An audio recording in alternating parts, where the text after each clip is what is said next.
Hi guys, nice to see you again. Here we are. So welcome to a new webinar from Polispace, the Space Association of Politecnico di Milano. Today we'll be discussing about a hot topic of the space sector, which is on-orbit servicing.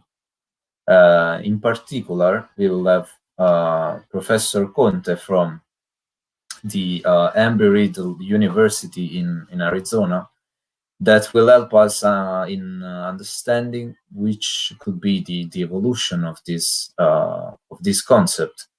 So how to refuel our spacecrafts on orbit. If this is not enough, I mean, we'll have also a very small speech from me. So I think I'm now gonna present you a surprise.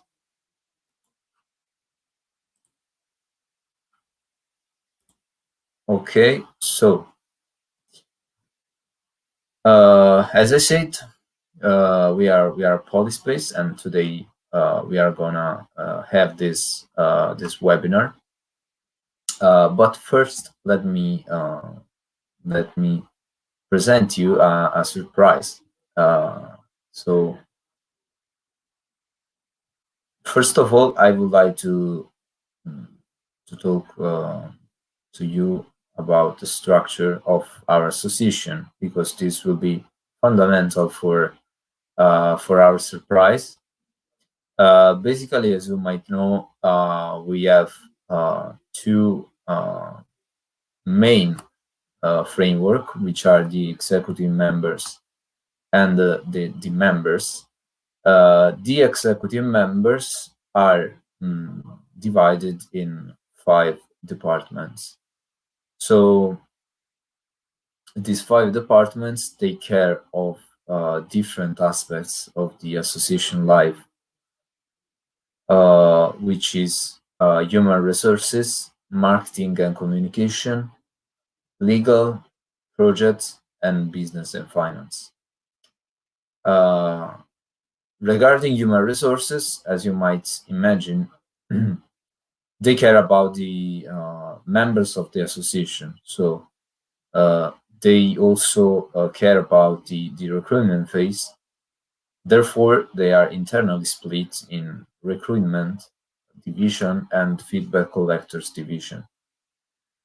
Regarding instead the marketing and communication department, well, here we have more divisions. The workload is very high, and so we have bloggers, which cares about they take care of the publication we might need for newsletter or like on our website.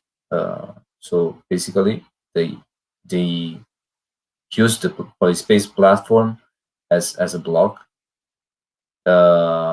Also, we have photo video that are the guys that I want to thank, because they are leading now this webinar in the background.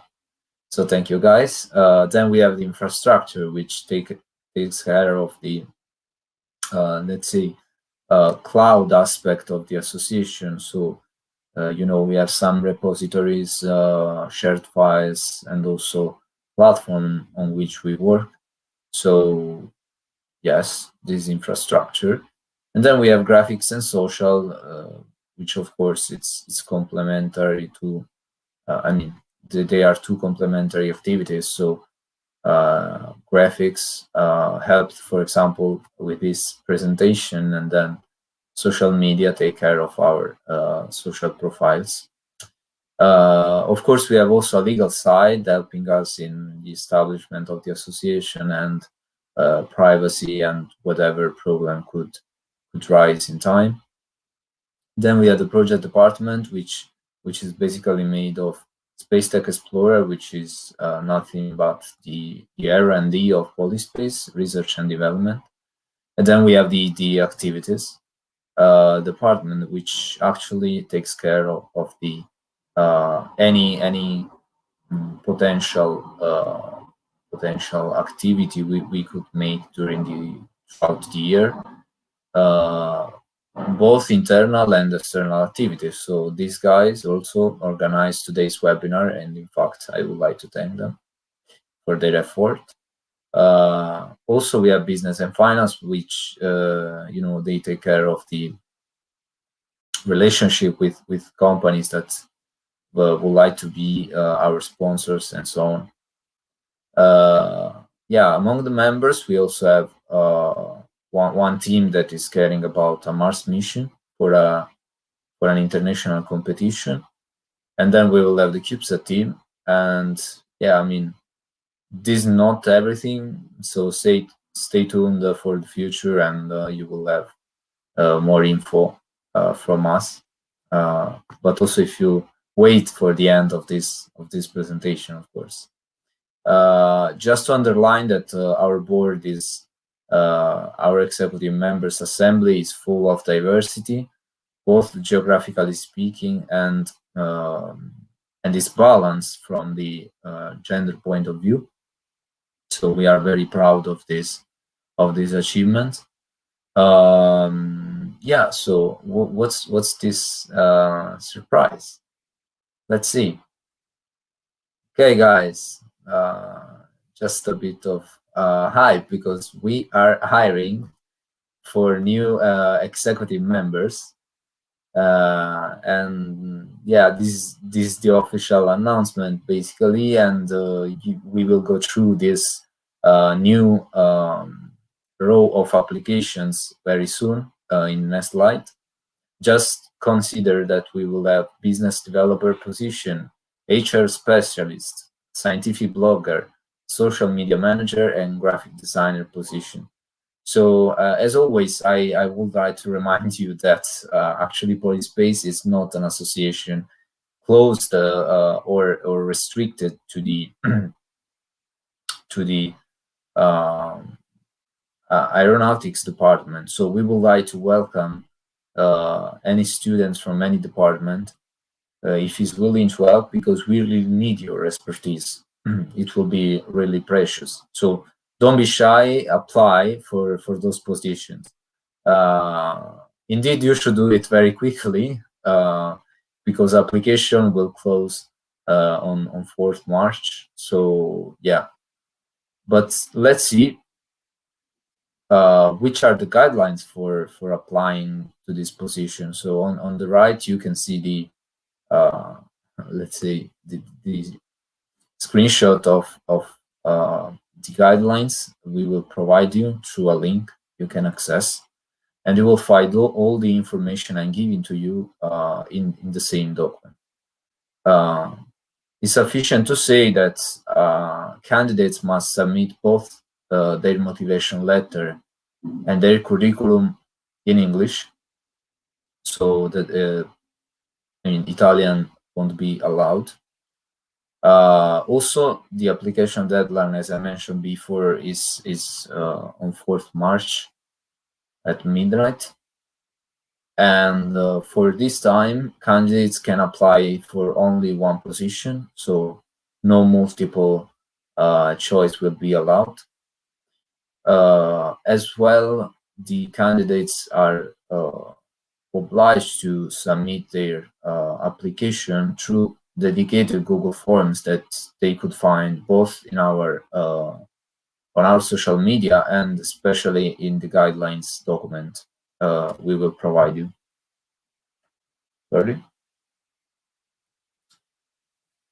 Okay, but at the end, which could be the benefits of applying for a position in Polispace? So here are list some of the actual benefits you can retrieve. You can add value to your career, meaning that you can experience what does it mean to be involved in a association, in a team, and you will experience and perfection your skills related to the role you are applying for. Of course, you will have the chance to collaborate and interact with some space professional, which will be automatically causing an expansion of your network of contacts. No? So taking account that also what we are doing right now with this webinar opportunity, it's all towards the expansion of your knowledge and of your network of the people you might know and that might help you. Of course, you will have also the chance to publish with us one or more papers. Why not? We are now currently submitting abstracts for conferences, but we are planning to write further papers for the future. Of course, you will receive an official certification of your role inside the association. You know, it's not just the piece of paper that makes your experience, but what is important to notice is actually we will be a reliable association. So this piece of paper could you know could give you an added value, and so take care also about this. And then, of course, you will have some gadget and discounts referring specifically to the chance you might have of discounts on closed webinars, which are not accessible to everyone. So let's go exploring which are the available positions for this call. Basically, we have 3 departments that are interested from this call, since the other departments are okay, so we don't have any vacancies. The HR departments has offered 2 positions for HR specialists. Actually, the name is very cool, but yeah, it just means that these applicants should take care of our members in a more general sense. So they will be responsible of future call for members, for team members, executive members, and whatever call we might need. You know, we are not a standard association. We are shaped, as you might have noticed before in the explanation of the structure. We are shaped as a small, medium-sized enterprise. So this is the way we work, basically. Well, like a real company. So if you will be hired, you will also experience which is the environment you could find in a real company. As I was saying, we have 2 positions for the HR, 1 position offered by the business department. So we have a business development position, and actually his main task will be to take care about the customer relationship management. So as you might know, we have an ongoing project which is CubeSat, and we are trying to right now to reach out for new companies and opportunities we might have in the space sector. And so it's very important the work of the business department to face this challenge and to connect with more companies, firms as possible. Then there is the marketing department. So actually, it's the higher number of positions offered in this call. We have 4 positions: 2 graphic designers, 1 scientific blogger, and 1 social media manager. Actually, I mean, this is a bit self-explanatory, but you know, the graphic designer basically takes care of whatever it's related to the graphics of Polispace, as you might see, as you see on the slide. I mean, they are very fancy. So, congrats to the already existing team, and you are welcome to contribute. Then we have scientific blogger, 1 position. Actually, as I explained before, the scientific blogger takes care of some news to be published on our website, as well as on our social channel. So it's another fundamental piece of the Polispace architecture. And then we have one social media manager, really self-explicative. No, and we don't have to say anything about this.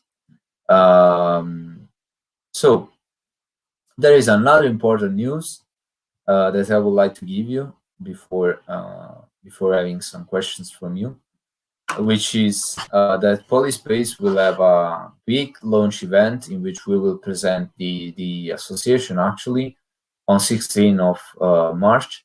So you all are welcome, and you are welcome to invite all of your friends and parents and cousins and whatever. So you are really welcome to participate, because this will be, let's say, our first open event. We know that actually Polyspace might look as let's say elite or close association, but you have to understand we are at the very beginning, so we would like to explain you who we are and which are the opportunities inside this framework. As you can see from the outline on the left, I mean, we have been programmed to explain you more about the structure of the association. Of course, we will explain you from a bit of history of Polyspace, so where we began and where we are now. And talking about the future, we will have also an outline of our program for this year and of the opportunities you might have inside the Polyspace framework. Yeah, of course, during this event, you might expect we will have a lot of other surprises, so please join us to discover, and more info to come. So just stay tuned on our social media, and you will stay updated on this big event. Yeah, what to say? I would like to thank you so much for your attention till now. I know I'm not the main character of this episode, but let's say there was the necessity of doing this. So I would be really happy to welcome any of your questions before leaving the floor to Lyle and Nicolo for the webinar.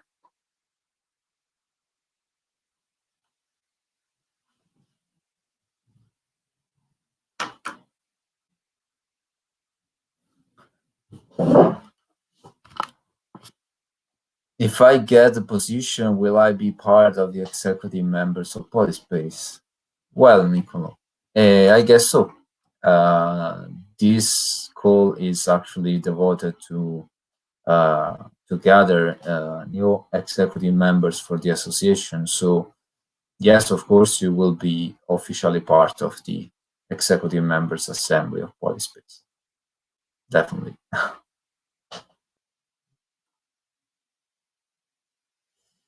Well, Francesca, if do you need to speak English to be part of Polyspace?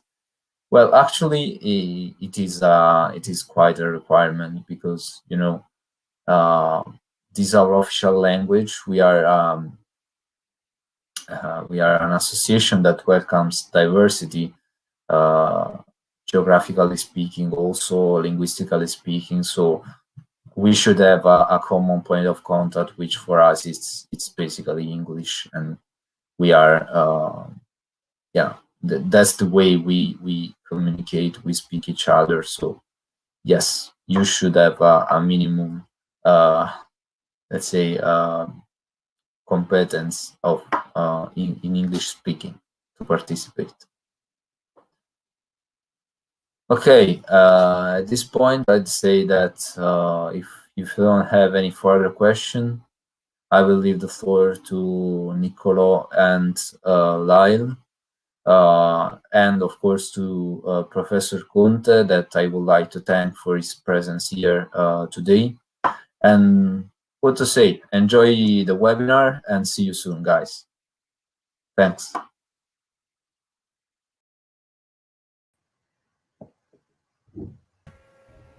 Good evening, everybody, and welcome to our second webinar. My name is Nicola, and I study aerospace engineering at the Polytechnico. I joined Polispace a month ago, and now I'm part of the activities department, which is the mind behind this series of talks and a lot of other activities. I will be your host for this evening webinar together with Lai Campbell, and we are happy to have you here. Feel free to ask us any question during the presentation using the comments, both on YouTube, Instagram, or Facebook. And Professor Conte will surely be pleased to answer them and further discuss the subject with you if you want to. Hi, everybody. As Nicola mentioned, I'm Lyle. I'm a second-year student in the Masters of Space Engineering at Polytechnico. It's a pleasure for me to introduce our guest today, Dr. Davide Conte, who is an assistant professor at Embry-Riddle Aeronautical University in the USA. A little bit about the professor. He has a bachelor's, a master's, and a PhD in aerospace engineering from the Pennsylvania State University, and he's currently working as assistant professor at Embry-Riddle. His research interests are related to the restricted three-body problem and trajectory optimization for interplanetary transfers.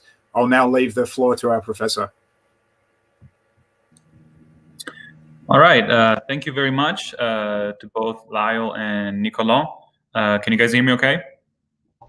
Yeah? Okay. All right, so I'm gonna bring up the slides for the presentation. Let me know if there's any issue with it. Can you guys see the slides? Yes. Okay, perfect. Okay, so first of all, thank you so much to all of the Polyspace organizers and all the students that put a lot of hard work into this very amazing endeavor. And thank you for inviting me to give today's presentation. Today I will talk to you about how to get from Earth to Mars one small step at a time. You'll see that the small part of the step is critical in this presentation especially. So let's get right into it. Today I'll talk to you just very briefly about me and some of the research I do, some of the students I have doing research with me, and so on and so forth.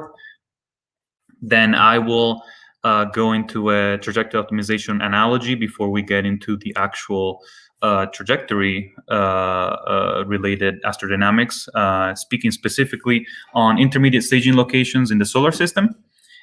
And then we will talk about proximity operations and prosciutto plots. Yes, you heard it correctly, prosciutto plots. So you'll see in a minute, or a few minutes rather. And then at the end, we will go over a sample case, which is essentially a mission scenario related to the topics that we discussed today. So let's get right into it. So as Lyle already mentioned, I am currently a assistant professor at Embry-Riddle Aeronautical University at the Prescott campus. I've been here since 2019. And I did my education at the Pennsylvania State University, or Penn State for short, and in both aerospace engineering and mathematics. Also, here's a more typical picture of me trying to look cool in my hometown. By the way, I'm from Genova, which is obviously in Italy, and very proud to obviously be Italian, but also be proud to be part of an international community such as Polyspace and of course all other institutions like that. Now, let me tell you just very briefly about my teaching experience. In the past and currently, I have taught and or currently teaching spacecraft dynamics and control, intro to astrodynamics, interplanetary astrodynamics. These three especially I did at Penn State. Space mechanics or orbital mechanics for those of you who use a different terminology. And I'm currently teaching also space systems engineering. And next semester I'll start teaching spacecraft mission design at Embry-Riddle, which is a class that I taught for 5 years at Penn State while I was a PhD candidate. I also am part of various independent studies, and I'll get to it in a minute. So my research interest, a little bit more detail than what was already said. My PhD dissertation was on proximity operations in the restricted three-body problem. But I also do and have done research in generic orbital transfers in the restricted three-body problem, also trajectory optimization for interplanetary trajectories, spacecraft mission design and engineering. So essentially all the cool mission design that we do in class and also for other projects, and a little bit of low thrust orbital transfers. I've also been part, and I am also part of projects, competitions, and workshops, such as the NASA, sponsored by NASA, ESA, etc. And we'll talk about a couple of those in a minute. So my current student projects and research, I have developed the Pioneering Exploration of Space Through Optimization Lab, or PESTO lab. You might see a little bit of reference here to some delicious pesto here, by chance, maybe. But let me tell you about some of the amazing students that I have the chance of being working with right now. I have 2 students working on trajectory optimization, one specifically working on orbital transfers between 3-body orbits, Amber, and landing maneuvers for Phobos, Vittorio. And I also have a student, Carly, who is doing asteroid deflection techniques specifically applied to the asteroid Apophis, which is scheduled to return multiple times close to Earth and potentially hit it a few decades from now. Not to worry too much, but you can never take a chance of complete extermination.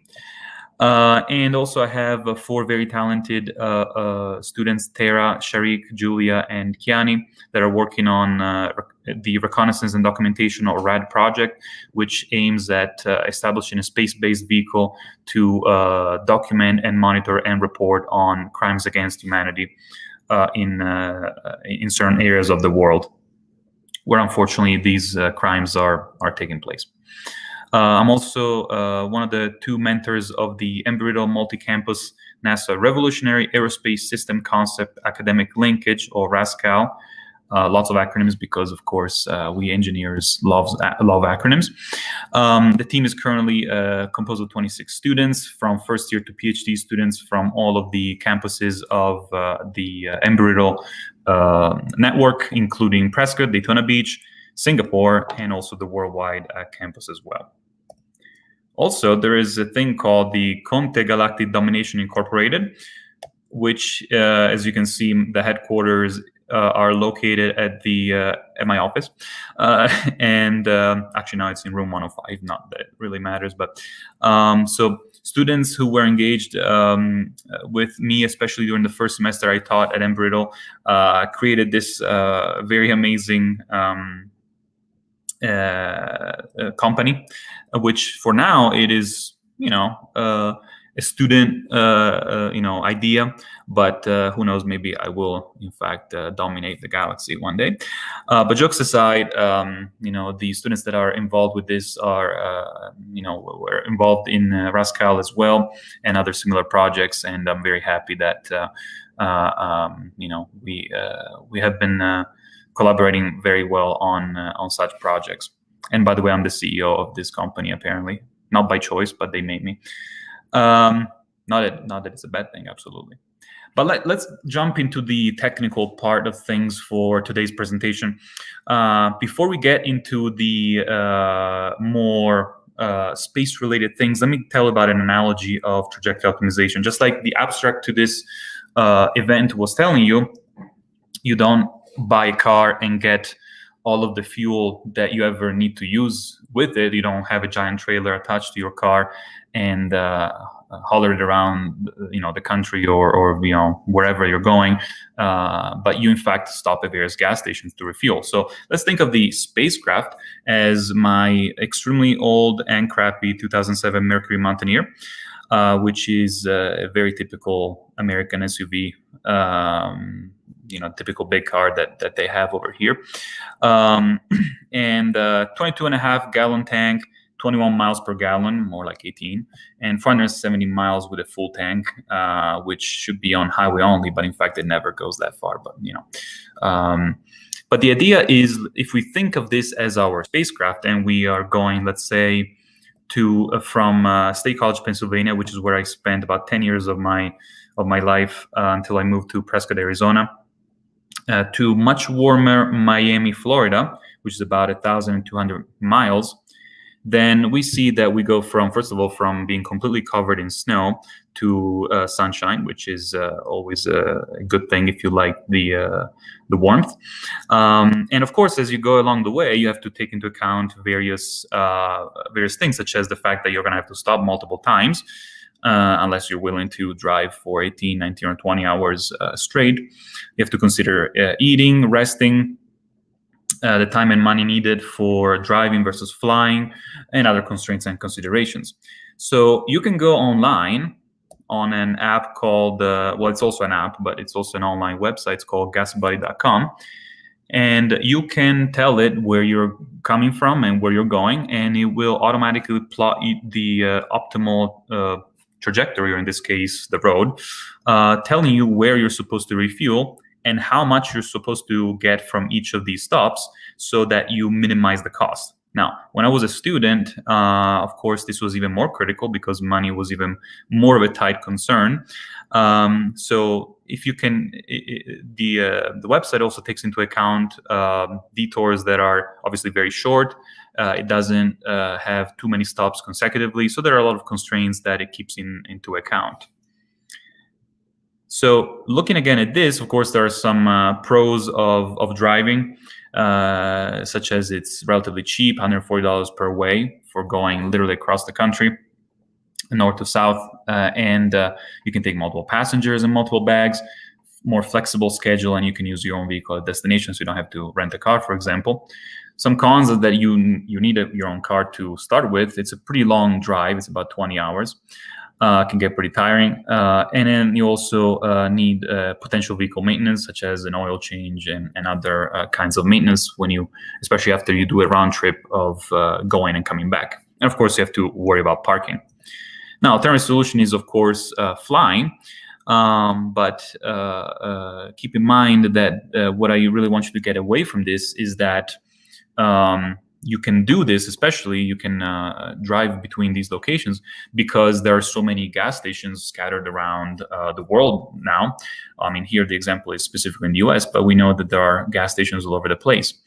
So what about the gas stations in the solar system?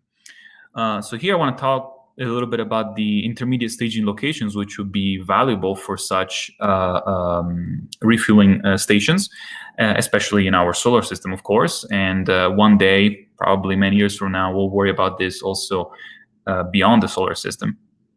So let's just do a very crude plot of time versus energy of going between LEO, low Earth orbit, lunar orbit, the moon's surface, Martian orbit, and we could keep going.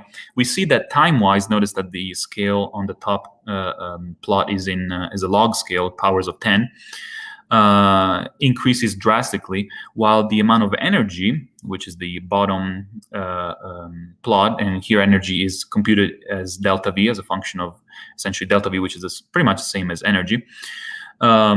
We see that the change is a little bit more gradual.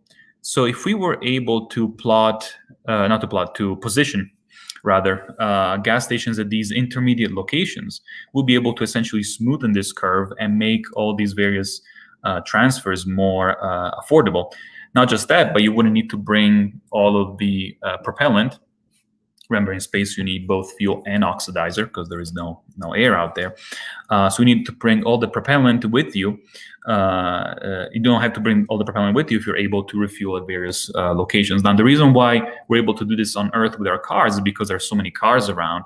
But of course, when it comes to spacecraft, there aren't many missions going to Mars or going, in the solar system in general. So this will become a more valuable point once we have more missions going, especially when we have humans, which need, of course, to be resupplied with various materials, infrastructure, etc., and so on, that, of course, need to be brought from Earth. But the idea is to try to use as much of the in-situ resources as possible. So the resources that you find at your destination or along the way. So if you add intermediate stops to refuel between origin and destination, you can decrease the propellant mass and the propellant tank mass per mission segment. So while the overall amount of energy doesn't change, doesn't decrease. In fact, it will increase if you have to stop at these various locations. Think of getting off the highway and having to get back on the highway, essentially. Then you can think that every segment will be minimized as opposed to the overall amount of energy required, in this case, delta V. So if you think of a spacecraft as this very crude approximation, my graphic skills are not as good as the previous presentation.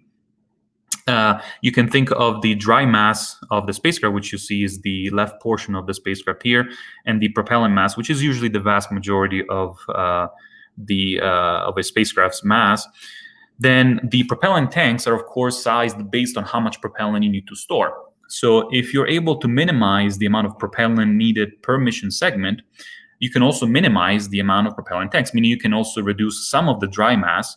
You don't have to have such a big tank. Imagine if your car, as I was saying before, instead of having a gas tank which is the size of, let's say 20 gallons or 50, 60 liters, or however many liters your car may have, if it was 1,000 liters or 2,000, you would definitely need a new whole car of just fuel, essentially.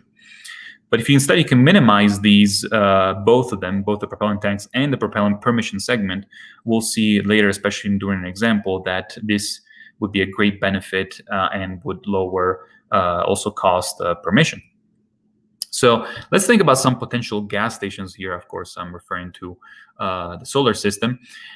So there is the Lunar Gateway, or similar looking spacecraft that are actually already in the works. Now, the Lunar Gateway is going to be an international collaboration, and I'll very briefly touch on it in the next slide. Then we also have the Martian moons, such as Phobos and Deimos.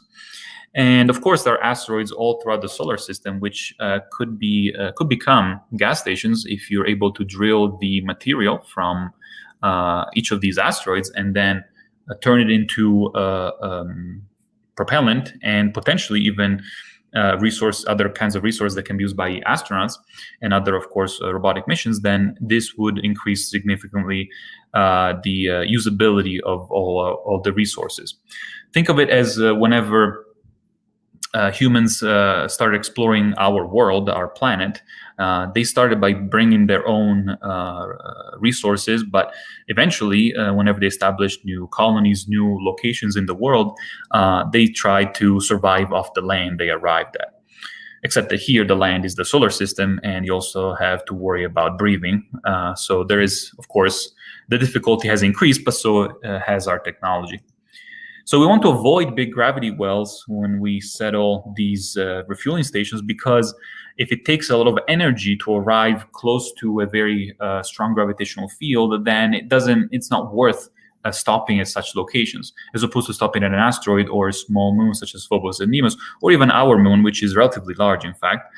But it still is worth stopping if it doesn't take as much propellant to arrive there and then to restart and continue our mission. Think again, getting off the highway and getting back on the highway. If you have to travel, 50 kilometers to get to the nearest gas station, is it really worth traveling that much, as opposed to going on the highway and then stop later, perhaps? And so the question is, where is the Solar System Gas Stations app? Of course, I'm saying it as a joke, but the idea is to be able to get a plan going for such various refueling stations. So as I said, the Lunar Gateway, I'm just going to very briefly touch on this, is going to be an international collaboration between, as you can see on the screen here, various space agencies such as NASA, ESA, Roscosmos, etc. And it would be a very good location for attaching, for example, a refueling depot where spacecraft can arrive and stop there, and also make sure that if something goes wrong, they also have the ability to, for example, stay at the Lunar Gateway or utilize it in any other way, for example, for other scientific experiments and so on and so forth. And that's why it would be a very good potential location for such a stop. We also have Mars Base Camp, which is, and you see here, this picture is from Lockheed Martin, and it is an idea for now, of course. It would be the same as the Lunar Gateway, except in Martian space.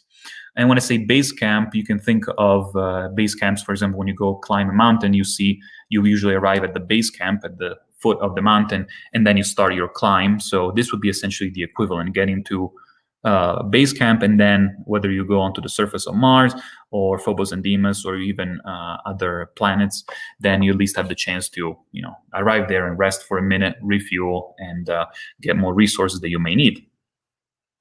So it's important, of course, to characterize the relative motion and therefore proximity operations of all of these kinds of maneuvers. As you see from these few examples, all of these require maneuvering in an environment where multiple gravitational sources are present. So not easy to compute, and of course we need to make sure that it doesn't take too much propellant. Otherwise, again, it's not worth the risk, and it's not worth stopping at these locations. So again, these locations can be used as base camps.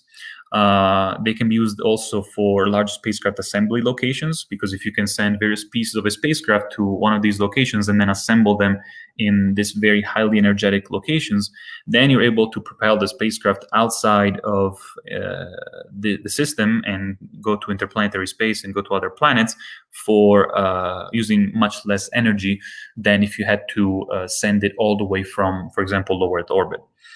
And then they can be used as refueling depots. We're going to be talking extensively about this in this presentation, and safe havens in case of emergency. The astronauts or robotic missions can stop, and something is going wrong, so to speak, can be fixed perhaps, or even the mission can be aborted if it cannot be continued. So how do we build such a big infrastructure? Here I'm putting the graphics from a workshop I was part of about 6 years ago. It is similar to the Lunar Gateway, but the Lunar Gateway wasn't a thing yet. As you can see, you would have to place various parts of space of this station, this fictitious station, which is called the Nexus. And you'd have to, of course, be able to deploy all these pieces with various launches, with various proximity operation maneuvers. So you have to establish the infrastructure before you can use it, of course. So it becomes also a question of economical benefit. So we need to reach the break-even point where the infrastructure costs at least as much as it can give, quote unquote, money back, in this case, resources back for for future missions that would use it. And here we have a 3D of such a spacecraft. Again, this is from a workshop from a few years ago, so it looks somewhat similar to the Lunar Gateway, and I guess it was the time when various space agencies were thinking already about such endeavors. But also we can think of non-orbiting infrastructures. For example, if we had a base on Phobos, and here we see an artistic depiction of a Phobos base where humans can use a habitat and can rest, and then of course the resources of Phobos can be extracted and used for both the astronauts. For example, if water can be extracted from ice, they can be used for drinking and various other applications, but also can be used as essentially rocket fuel. So let's move to the more mathy part. I'm not going to get into the equations or anything like that because we don't really have time, but I do want to show you some ideas of proximity operations and prosciutto plots, of course. So the main challenge is how do we characterize the proximity operations, or proxops for short, in cislunar and cis-Martian space, so near the moon, near Mars, and of course any pairing of planet and moon would be very similar as well. For example, in lunar halo orbits or Mars Phobos distant retrograde orbits. And this research was started by me during my PhD, and some of my students are carrying out some aspects of, for example, arriving at these orbits or landing on Phobos and etc. So proximity operations, for those who are not familiar, include rendezvous and docking. formation flying, and spacecraft and constellation station keeping. So all of these operations are all categorized under ProxOps, or proximity operations. So essentially all the operations that require small adjustments and don't require major on-orbit maneuvers. So very briefly, this is going to be the only graph with lots of mathematical symbols, let's say. But if you're not familiar with the restricted three-body problem, I just want to briefly touch on this. Here we have the generic geometry of it. The most important portion is the two main masses, M1 and M2, that you see on the left and on the right in red and gray respectively, which can be Mars and Phobos, or the Earth and the Moon. And these two objects orbit each other, of course. And then we have a third object, M3, which you see here on the top, which will be our spacecraft. And we can have, of course, multiple spacecraft. So we would have multiple M3s or M4, M5, etc. And the restricted portion of the three-body problem is that the spacecraft mass, of course, is so small that it does not affect the motion of the primary masses, in which could be Earth and the Moon. In fact, think of the International Space Station. It's our biggest and largest spacecraft in orbit, and it definitely does not affect the motion of the Earth or the Moon, or at least it's definitely not measurable. So the mass is way smaller. And even for small asteroids, even large spacecraft would affect the asteroid's motion only in the very long term. So not something we have to worry in a short term, definitely. So the three-body problem, unfortunately, has no general solution, and it was proven hundreds of years ago by Lagrange. So there's no analytical solution. So it is hard to work with because we don't have equations that describe the motion of our M3 with respect to the M1 and M2 barycenter in a unique way, or in a mathematical way. So full analytic approach is not possible, but we can get simplified equations for various applications, such as proximity operations. So when two spacecraft are close to each other, we can make some assumptions, of course, that would simplify the equations.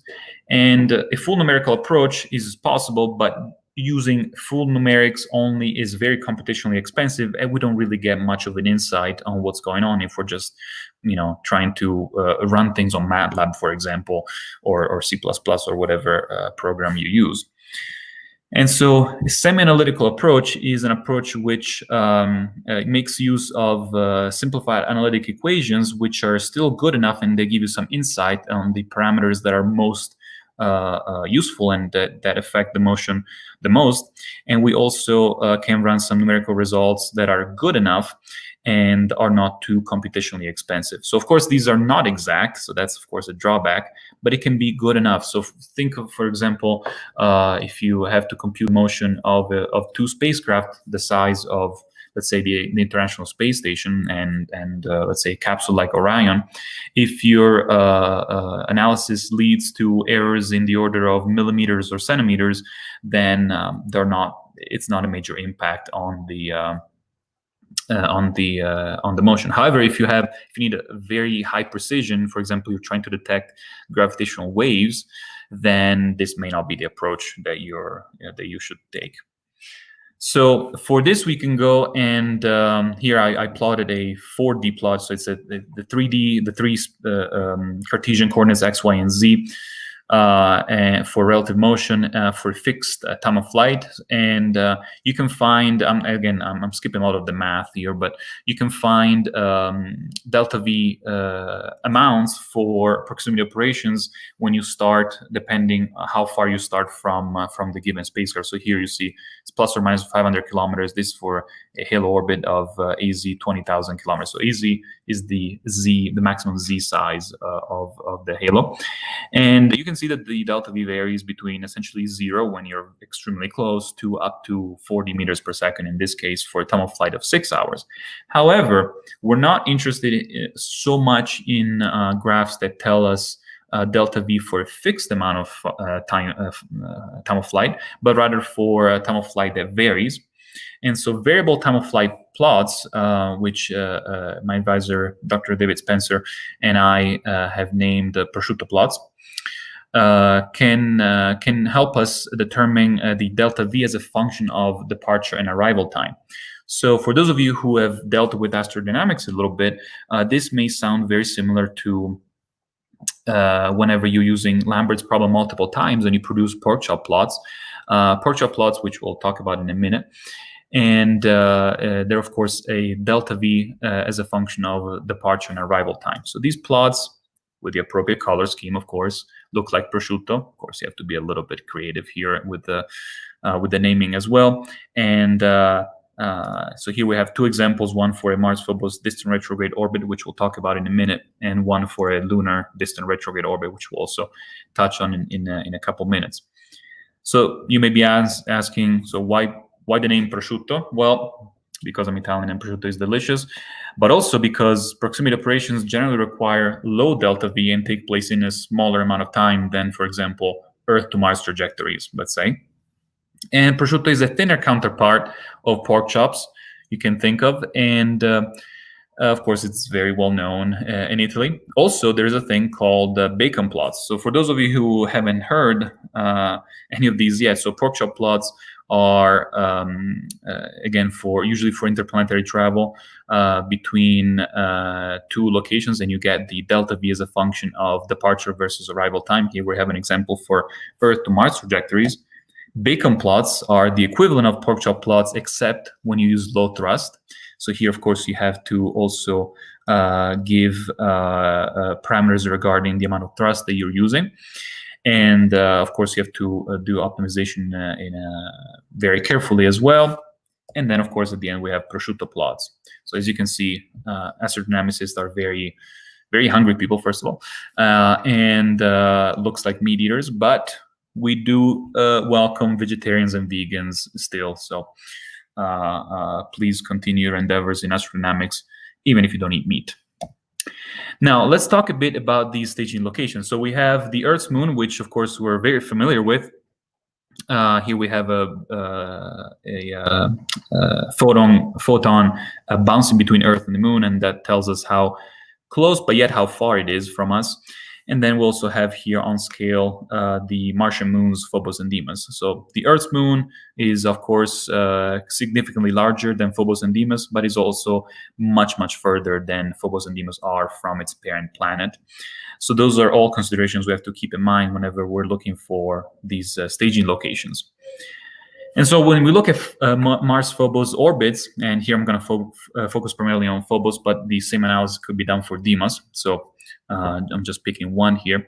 We see that there are various kinds of orbits that can be found, and most of them are unstable, but some of the most useful ones are those that are actually stable, where you can put a refueling location and it will not drift away, even if small control or small adjustments are given to it. So a distant retrograde orbit, which you see here on the bottom right, you see a few of them actually plotted, are desirable because they are actually stable in the very long term. Here, distant, of course, is used with a relative measurement. As you can see, they can come very close to the surface of Phobos. And so when we look at the stability, or in this case, instability index on the top, we see that distant retrograde orbits are actually neutrally stable. In other words, for those of you who chew a little bit more math, the eigenvalues of the monodromy matrix are don't have positive real parts, essentially. So so that should give you an idea of what that means mathematically. So when we look at Mars-Phobos DROs, we see that these orbits are actually, and here we're supposed to have an animation, but I guess my PowerPoint is failing here on me. So on the left, you see a Phobos center rotating frame, where the DRO would essentially have a spacecraft go in a retrograde, retrograde motion, so it would go in a clockwise motion, as seen from the surface of Phobos. If you were standing on Phobos, you would see this spacecraft rotating in a retrograde fashion. But of course, when you look at it in terms of a Mars-centered frame, both the spacecraft and Phobos go in a prograde motion. So it's just an apparent motion, just like when we see Mars in the sky at certain times of the year going one direction and all of a sudden it changes direction. That's just an apparent motion due to the relative positions of, in this case, Earth and Mars. And so we have here a few plotted DROs, or distant retrograde orbits. I also plotted L1 and L2, which are the Lagrange points 1 and 2. For Phobos, as you can see, they're very close to the surface. And Phobos is pretty much a potato-shaped body. And don't get these orbits confused with elliptical orbits. These are absolutely not elliptical orbits. In fact, they're not ellipses, first of all, and they're formed because of the gravitational interference between both Phobos and Mars. So you have to take both into account to produce these kinds of orbits. And they're periodic orbits, and they're defined by their AZ amplitude, or AX amplitude, which is the maximum X distance they get from, they achieve from the center of Phobos. We can also have lunar distant retrograde orbits where the motion is, of course, retrograde with respect to the moon. So if you were sitting on the moon and you had a spacecraft in a lunar DRO, you would see the spacecraft go in a retrograde motion, so clockwise, if you look at it from the northern hemisphere. But in fact, in inertial space with respect to the Earth, both the moon and Earth and the spacecraft would go in a prograde motion. So again, it's an apparent motion. So now I'm gonna take a little break and ask you a couple questions, and then we'll have the second half, which is actually gonna be shorter than this first half, to ask you a couple of questions, and they're not meant to be trick questions. So the answers should not be too difficult, hopefully, I hope. But so question one, let me go ahead and read it.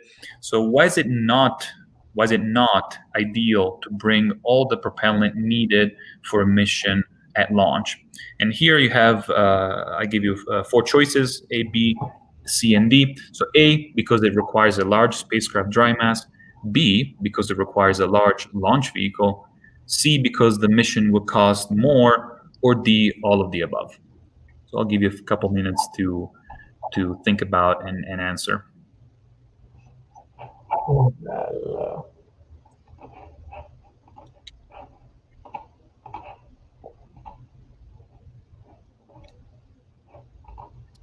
And if the host can let me know whenever I can go ahead and continue. Sure, will do. Thanks. Yeah, thanks so far. It's been very interesting this far, and looking forward to the second half.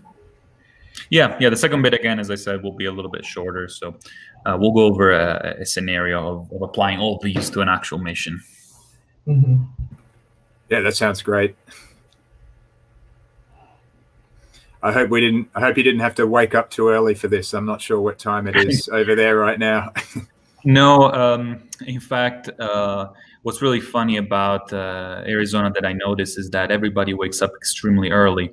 And by extremely early, I mean 5 or 6. And well, not everybody, but most people that I know. I'm not one of those, but I did not have to wake up this early, so it's not a problem. Here now, what time is it? 9:30 a.m. So not a big deal. Also, I am having currently. I was gonna have. I had to postpone my office hours, which is fine. But I asked some of my students to participate if they would like. So I hope some are listening in, and if you are, thank you for being here. Okay. Well, according to the question, I was thinking about these, so all of them. But Should I go ahead and show the answer? Well, let's wait for the countdown to end that, after which. And Lyle? I might wait to see the right answer before I give mine. Again, these are not trick questions, and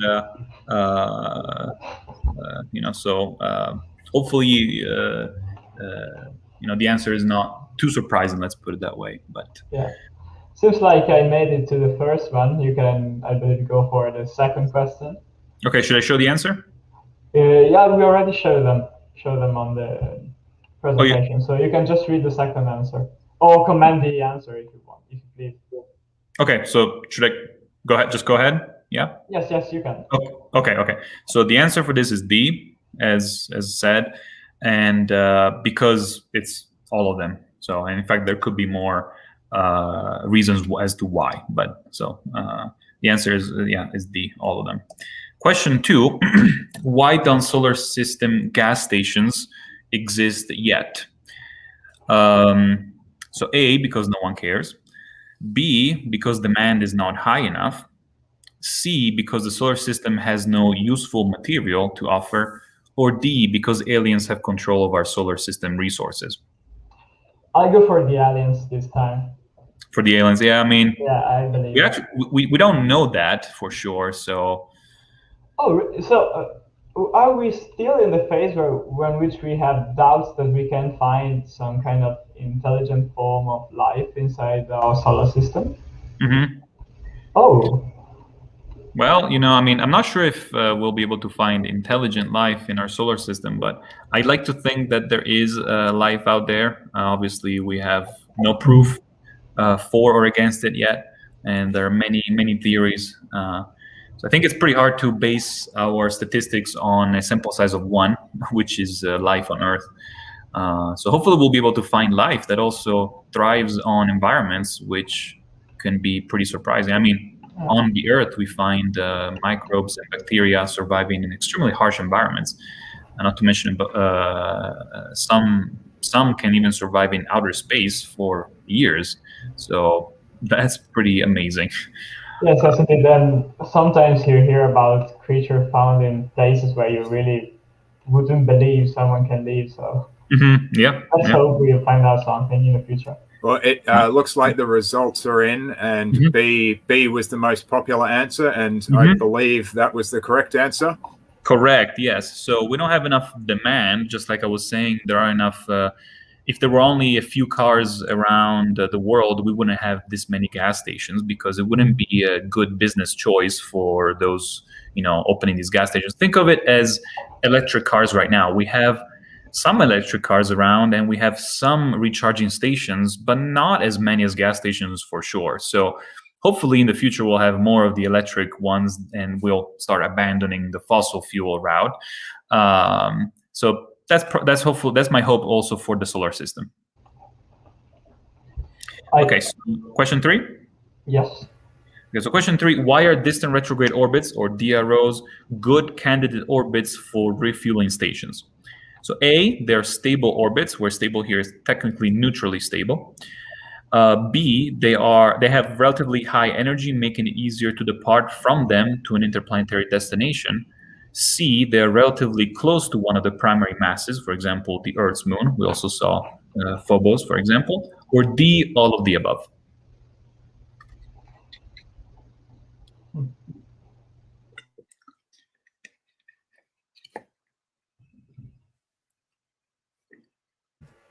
You're really pushing me to remember my orbital mechanics class from almost 2 years ago now. Yeah, and a little bit of dynamics too. Some of the dynamics concepts. Stable, unstable, neutrally stable. I'm sure everybody has heard of the marble example, the marble that is pushed from the top of the hill or the bottom of a valley or just on a straight line. So. Okay, it looks like the results are in again, and D was the most popular answer. Yep, that is correct. And we talked about all of these. And just as a fun fact, lunar DROs of certain sizes, just like the one that we're going to use for the next coming example, are so stable that if a body was put there for even the next 100 years, it would not fall onto the Earth or the moon, even if it was completely out of, literally no control would be applied to it. So of course you wouldn't want that. You would want to have some control just in case. But that's why that location was chosen for the asteroid redirect mission before, unfortunately, the mission was canceled. It's interesting to notice that the first possible answer was the second one more chosen on the quiz. Sorry, say again? The first option was the second most chosen on the quiz. Oh, okay. Yeah, well, I mean, it is. Yeah, I did show a graph on that, so that is definitely, that's probably why. Yes, people probably like that. Okay, question 4. Yes. Okay, so question 4, what are prosciutto plots? A, delicious edible plots. I guess it depends on what kind of material you print them. Yeah. B, plots showing the best restaurants serving prosciutto. C, they're the same as pork chop plots used for interplanetary missions. Or D, plots that show delta V as a function of departure and arrival time for proximity operation maneuvers. Although as an Italian, I will go for the first one. I believe that this one I have to do the right choice and go for something more logical. As an Italian living in the United States, I can say that finding good prosciutto here is sometimes challenging and extremely expensive. So I do miss being in Italy for the food, definitely. Yeah, I can't believe it. I was in the US some times ago, and I actually remember that this was something really, really hard to find, together with like fresh vegetables not put into some kind of packets. And yeah, it was confusing as an Italian, but yeah. You have to really know where to shop for what. And like every different state or region of the US has different chain grocery stores. You may have Wegmans, Fry's, Kroger, or Publix. And then of course there's Walmart everywhere. So you have to know where you're going, I guess. But once you live here for some time, you can try to you adapt, one way or another. But when I go home to Italy, it's I definitely take advantage of it. well, results are in, and you have like 16, like 90% of people chose the right one. So we are good. So we have, D is the answer. So I remember I had that slide showing the difference between pork chop plots, bacon plots, and prosciutto plots. So it can be hard to remember which one is which, especially if you're not as familiar with astrodynamics. But yeah, all neat names, definitely. All right, should I continue then with the? Yes, of course. Go on. Okay. Thank you. Oh, thank you. All right, so now we're gonna go over a sample case, and essentially, what I did here is I picked a mission objective for a mission going to Mars. So deliver 50 metric tons, so 50,000 kilograms payload, uncrewed, so no people on board, from Earth to low Martian orbit, or LMO, by the year 2040, using chemical propulsion with ISP of 450 seconds, where ISP is specific impulse, so the efficiency of a propulsion system. And the question is, what initial mass in LEO or in LEO is needed? So how much mass do you need to deliver to low Earth orbit to accomplish this mission? And 50 metric tons is based on a human-rated Martian lander plus habitat. And to give you an idea, it is the amount of mass of about 2 semi-trucks put together. Also, 450 seconds is the specific impulse equivalent of the space shuttle main engines rather. And it is very good, very high specific impulse for chemical propulsion. Some constraints: we need to depart from LEO from an altitude of 300 kilometers and arrive in a low Martian orbit at also 300 kilometers. So here, just to put some numbers, but in fact, the results would be of the same comparison, even if we chose different altitudes. So here's our mission CONOPS, or concept of operation. So very crude approximation, a cartoonish approximation. Here we have to depart from Earth, arrive at a lunar DRO where we're going to refuel, and then we go interplanetary, and we arrive in the Mars Phobos Deimos system, where we stop at Phobos in a Mars Phobos distant retrograde orbit to refuel also, and then eventually we arrive at a low Martian orbit. So the idea is, how does this compare to a direct transfer from Earth to Mars, and how much mass can we save if we were to do all of these stops, assuming of course these infrastructures are in place?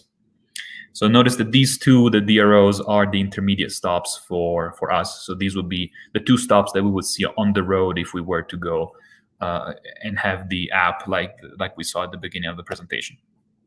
So the first portion is to go from LEO to a lunar distant retrograde orbit, and one of the most efficient ways to do this, efficient in terms of delta V, is to perform a retrograde powered lunar gravity assist, which essentially means that you start from the Earth on the left of the plot, and then you transfer to the Moon, perform a flyby, do a maneuver there, and then also perform the orbit insertion at the distant retrograde orbit. So this takes about 3.5 kilometers per second total, and a little less than 2 weeks of time.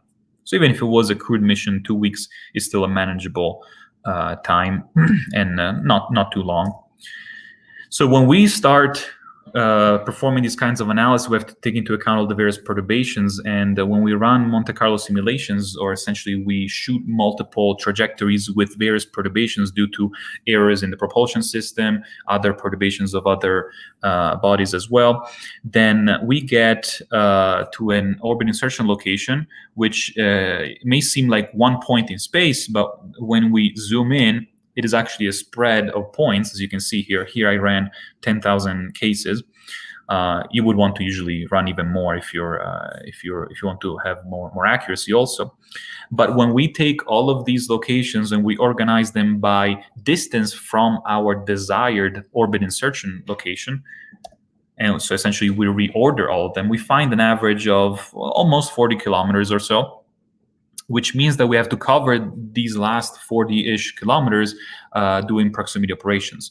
So if we run the semi-analytical algorithms to find the delta V and time of flight for these, if we try the fixed time of flight approach and we set 12 hours, we find that the result is approximately 12 meters per second. And if we instead run our prosciutto plots, we can find the optimal delta V, because it is no longer time dependent. We find the time. Time is one of the results as well. And we find that it is less than 3 meters per second, so a very small maneuver, and but it takes about 2.5 days. So the question is, do we want to take a little extra time versus do we want to take a little extra delta V? So that's the trade study here. And if we actually, let me stop this for a second. So now we go interplanetary, and of course, once we go interplanetary, we have to also perform an arrival at Mars. And here I have a little video, which is hopefully going to work. And when we arrive at Mars, so we depart the distant retrograde orbit at the Moon, we arrive with some arrival hyperbolic orbit, and we perform our first insertion maneuver, delta V1 there, which is our capture delta V. And by the way, all of these are run using 3-body assumptions, although they do look a little bit like 2-body, because once you're really far from Mars, then Phobos and Deimos don't really affect your motion very much. But when you're close to them, it is definitely non-negligible. Then at apoapsis, we perform our inclination change and perihelion change, which is a change in periapsis with respect to Mars. So we want to target the distant retrograde orbit insertion, and in gray, the dotted line, by the way, is the orbit of Phobos.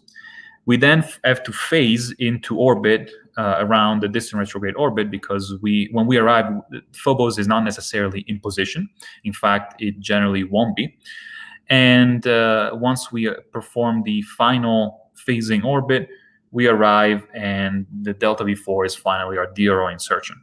And so we finally get into our DRO, which is the orbit in black. Notice that is very close to Phobos, but it is not the same as Phobos. And it is, again, prograde from the point of view of Mars, but from the point of view of Phobos, you're actually going in a retrograde motion. And here we have a zoomed in version of this last bit. So I hope the video is working well. Yeah, so this is how you would go about doing this sequence of maneuvers. And here, when we arrive, we then do. Here we have we're basically at arrival. So then, and here we have it. I had this slide in case the video didn't work, but it is the same exact sequence of maneuvers, or the Conte Spencer ConOps, where Spencer is, of course, the last name of my advisor. who helped me develop this as well. So once we're there, we of course have to once we leave, we of course have to take into account all the delta V that it takes to go from the lunar DRO to the Mars Phobos DRO, essentially going between 3 body orbits with the interplanetary step, and we get so-called striped pork chop plots. So these are pork chop plots which of course are missing big parts in the plot. The reason why we're missing so much, it's because the Earth, Moon, Mars geometry is a huge constraint. In other words, we have to make sure that the Earth, Moon, and Mars, and eventually Phobos, align in a certain way so that we can depart and arrive using with the correct geometry. So the departure windows open up about 2 to 3 days every month, and those are the stripes that you see plotted here. These 2 to 3 days a month, the per month portion is because the moon takes approximately a month to go around the moon. It's actually 28 days. So it won't repeat exactly every month, but approximately every 4 weeks. And the optimal delta V can be found, of course, which is 2.7 or so kilometers per second, which corresponds to a time of flight of a little over 200 days. So we essentially need 2.7 kilometers per second to go from the Earth-Moon system to the Mars-Phobos system, which is a remarkably low amount of delta V if you think about instead a direct transfer from Earth to Mars. Of course, this is just this one leg of the portion of the mission. And if we look, in fact, at all of the possibilities here, I plotted it as a function of synodic period. So synodic period is the time it takes for a geometry to repeat itself. In this case, it's the geometry of, again, Earth and Mars in this case. And we see that the delta V that we found is right there, the minimum delta V. Of course, we have other solutions as well. And then because we said no later than the year 2040, that's why we cut off everything else. And then when we arrive, we have a huge spread now at arrival. If we assume we have some perturbations and some errors in the propulsion system, because we are performing so many maneuvers that these errors are propagated even further. So when we organize, when we look at this spread with respect to our orbit insertion location, which is the red star in the plots here, we see that when we reorganize them in order of distance, we see about an average of 30 kilometers, which is less than what we saw before. But keep in mind that the distances between Mars and Phobos and the Phobos DRO are much smaller. So this is a relatively large amount of proximity operations that we need to perform. And if we look at the proximity operations given a fixed time of flight, in this case I gave 45 minutes, for example, we get almost 30 meters per second, so definitely not an insignificant amount of delta V.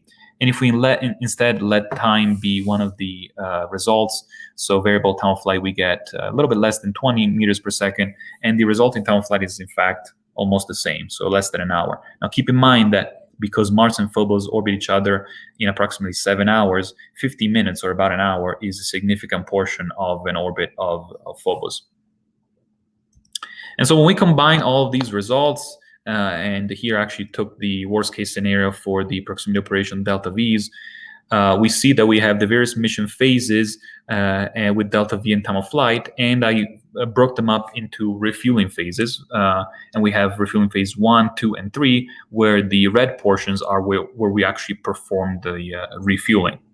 And once we look at this in perhaps this graph will give more understanding of the energy, in this case delta V needed, we see that actually the biggest portion is to go from a LEO to the lunar DRO, and that's in fact the biggest delta V needed per mission segment, which means that we have to size our propellant tanks based on this chunk only, not the overall graph. Instead, the green and the orange are smaller, so since we're performing refueling, we definitely have the amount of propellant tank space needed because we sized it based on the biggest one.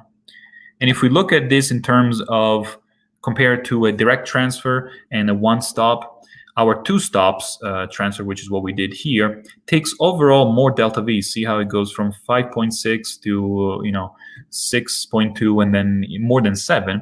But the delta V per mission segment is reduced such that the required mass for to launch from LEO goes from 450,000 kilograms or 450 metric tons to 355 and to 177.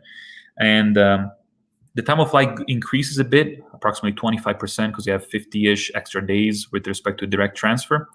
But notice how we don't need as many launch vehicles, assuming that we can break up the spacecraft into equal sizes, which may or may not be true. But just as a comparison, instead of needing, let's say, 7 SLSs or space launch system, we need 6 or even just 3 if we're going to do 3 stops. So here we have the comparison between blocks 1A, 1B, and 2, which have respectively 70, 105, and 130 metric ton capacity to LEO. In other words, just launch vehicle-wise, we can save something like $4 billion, plus, of course, the much reduced dry mass and cutting all the cost of assembly, and then, of course, all the cost of manufacturing, et cetera, et cetera. So if we have multiple of these missions, all this saving essentially would go into the investment that was given, of course, for the infrastructures to be to actually be worth their establishment in that sense. And so, just to summarize, staging locations can be used as base camps, which we already saw. Large spacecraft assembly, as already mentioned very briefly at the beginning. Refueling depots, as we saw here in more detail. Safe havens in case of emergency, of course. And this means higher total mission delta V, but lower delta V per mission segment. So the per mission segment is the key portion for this, which then lowers our overall spacecraft mass. And we could stop at just the moon and the red planet, but why not all planets? So here we have on the right, I'm not going to go through all of the details here, but on the right we have a graph that I made where a lunar DRO is in the middle. And you see how it is connected with a bunch of other orbits and also all the other planets, assuming, of course, various kinds of transfers. For example, Hohmann-like transfers are assumed to other planets. And the numbers that you see are the kilometers per second needed for the delta V. So as you can see, you can think of these locations as intermediate hubs for stopping and going, just like rest stops would be, for example, on the highway. And I also have this, I don't want to go through this because I'm also running out of time, but also we can use other locations such as a lunar halo instead of a lunar DRO. So a halo orbit would also be a potential location. However, this location is unstable, so we have to, of course, have a station keeping. Here we see the CONOPS of the winning design of the RASCAL competition from 2016, which I was part of, and how it is being used. Again, I don't really have the time to go through this, but I'd be more than happy to discuss it if there are any questions, or if anybody wants to reach out later. And with that, I would like to first of all acknowledge my advisor, Dr. David Spencer, for all of his help throughout my PhD and continuously helping me as a mentor and a friend. And of course, thank the Polispace organizers and all the students and all of you that are here to listen to this. And if there are any questions, I'd be more than happy to answer them. Sure. Yeah. Thanks. Thank you very much again for the presentation. Sure. It was very interesting. I think we've got our first question from Nicola. He asked, what temporal resolution do the plots typically have? I think he means comparing pork chops to the prosciutto plots. Sure. Yeah. So the pork chop plots obviously take, usually you have a resolution of at least, like grid size of a day, so to speak. You can also do it smaller, but usually it's not necessary. But prosciutto plots, because they require they are much smaller time scales. I forgot exactly what I used for the minimum like grid size, so to speak, but you want to go in order of minutes or hours. And it depends also on the bodies that you're looking at. So if you have the Earth and the Moon, you know that they have a period of 28 days, and DROs, well, they vary in periods, but they're on the order of days. So the one DRO that we saw, I think, had a orbital period of like 11 or 12 days or so. So you would want to have a grid size that is very small, obviously much smaller, and you want to plot it for at least that much of a synodic period of those periods. But for Mars and Phobos, if you do already like 2 days, it's more than plenty, because Mars and Phobos orbit each other in 7 hours, which is very, very small. That's why on Mars they see many more eclipses than we do, so it is a relative scale. So you have to think about it in terms of the scaling of the problem you're looking at. Sure. Yeah, thanks for that answer. Sure. Yeah. It looks like we don't have any more questions coming through the chat on it. We had one pop up just now. So Luca says, thank you again for the presentation. Do you think these space gas stations will be more likely to work on their own without people, or will they need constant presence of astronauts on board them? So that's a very good point to make, because most likely these locations will have to be established using a crew. And if we're talking about going to our moon, it is not too much in terms of time. But if we're talking about going to Mars, of course, we're talking about a much longer time scale. But the goal is to eventually have everything autonomous. So the establishment of the I don't want to call it colony because it's not correct, but the refueling depot would have to take place with the help of humans, most likely. But the idea is to have then a taxi spacecraft that can autonomously load all the propellant and ship it from and to orbit as needed. And that's why knowing the orbital mechanics behind all this is extremely important, because we want to make sure we don't waste propellant when it's not needed. But yeah, the idea is to have them survive on their own. Yeah, good question. Thank you. Yeah. I guess we have another question from.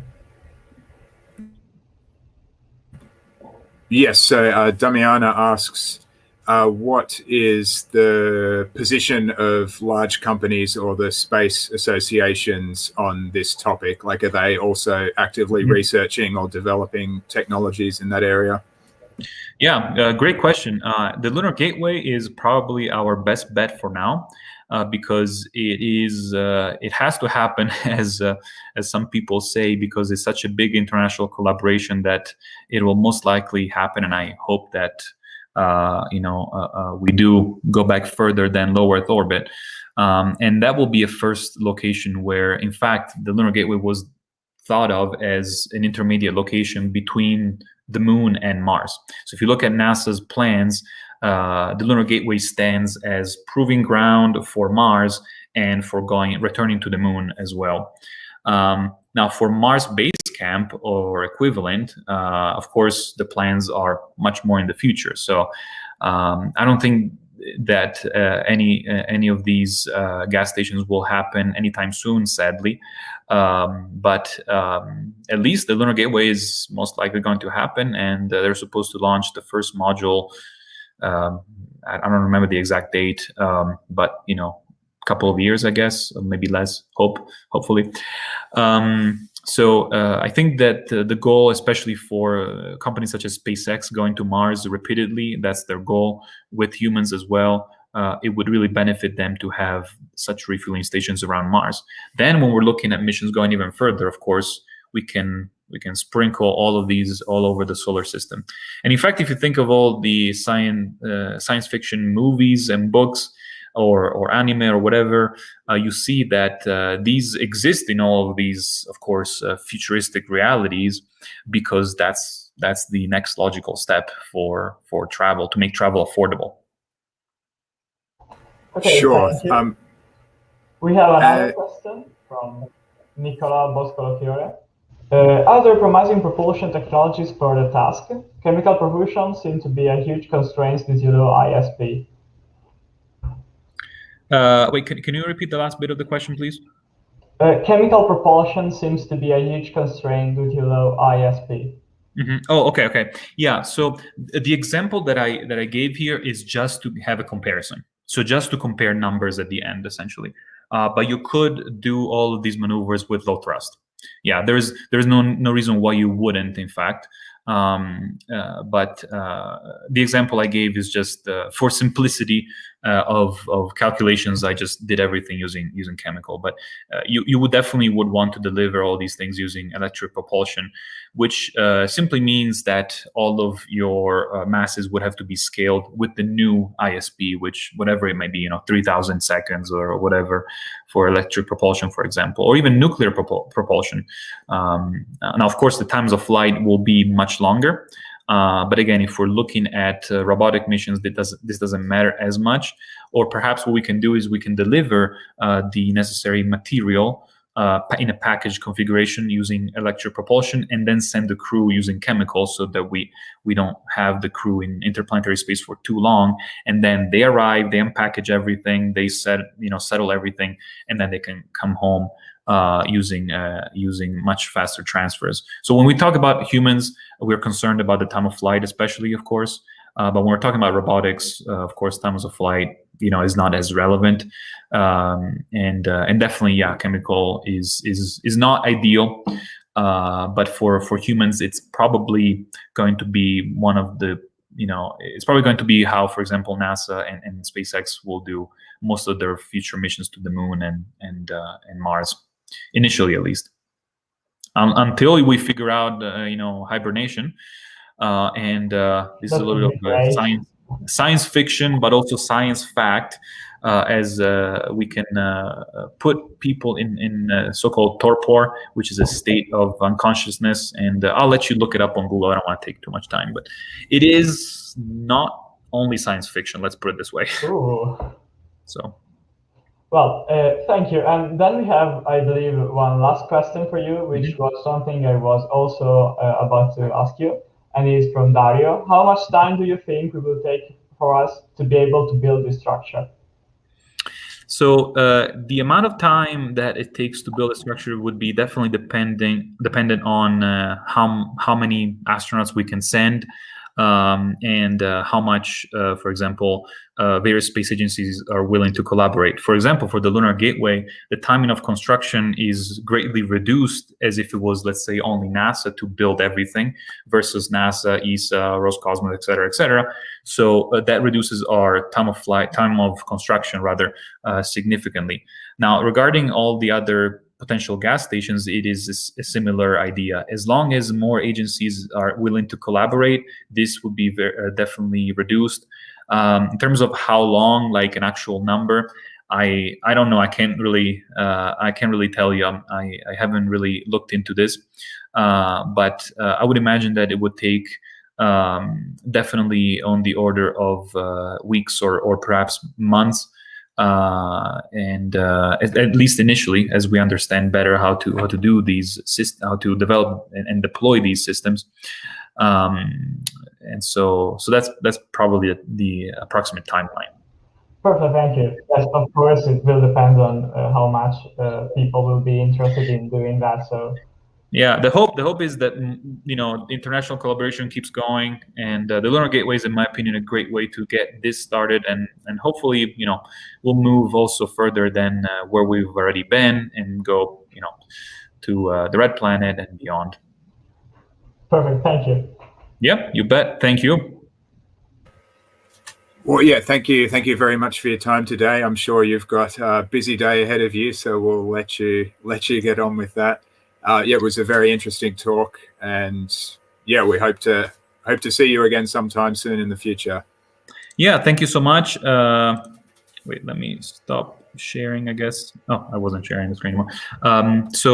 Yeah, I just wanted to again thank you, especially you organizers, the host. I wanna say a big thanks to them. And it was a pleasure for me. And if you have any questions, feel free to contact me, and I'll be more than happy to answer. Thank you very much. All right. I would say we have also to thank all the guys that are working behind the scene to make this webinar available to you. So let's thank to Antonio, Dario, Damiana, and Francesco, of course. Yeah, thanks, and thanks for helping me, with the technology and everything, and setting up all these meetings. I know that you guys are very busy with exams, studying, and so it is. I think that Polispace is great that you guys are doing this. Oh, thank you. So let's hope to keep going. And yeah, I wish you the best luck, and looking forward to collaborate with you guys. So thank you very much. We'll make you know. All right. All right. Talk to you later. Have a great evening/day, depending where you're from, and I'll talk to you guys later. Thank you very much. Good evening. Bye.